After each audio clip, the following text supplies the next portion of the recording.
नमस्ते बच्चों। हमारे कहानी का नाम है घमंडी गधा। दो व्यापारी जंगल से गुजर रहे थे। एक जौहरी था और दूसरा लोहे का व्यापारी। दोनों के पास एक एक गधे थे। जौहरी के गधे की पीठ रेशम के कपड़े से ढकी थी और वह कीमती स्वर्ण आभूषण और हीरों जवाहरातों से भरे से 2 थैली अपनी पीठ पर लादे हुआ था। वही लोहे के व्यापारी के गधे की पीठ पर साधारण कपड़ा था और वह लोहे की छड़ी अपने पीठ पर लादे हुए था। जौहरी के गधे को इस बात का घमंड था कि वह स्वर्ण आभूषण और हीरे जवाहरात लाद कर ले जा रहा है।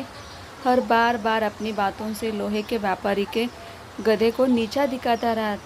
लोहे के व्यापारी के गधे को बहुत बुरा लग रहा था, लेकिन वह चुपचाप जौहरी के गधे की बातें सुन रहा था। अचानक डाकुओं ने उन्हें घेर लिया। डाकुओं को देखते ही दोनों व्यापारी डर के मारे अपने गधों को छोड़कर भाग गए।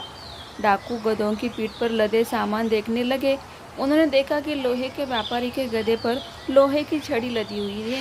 कीमती सामान न देखकर उन्होंने उसे भगा दिया। जौहरी के गधे के पीठ पर कीमती सामान था। उन्होंने उसे पकड़ लिया और उसकी पीठ से कीमती सामान निकालने लगे। जब भी गधा विरोध करता, वे लाठी से उसकी खूब सुताई करते हैं। घमंडी गधे को उसके घमंड का फल मिल गया था। तो बच्चों, हमें इससे क्या सीख मिलती है?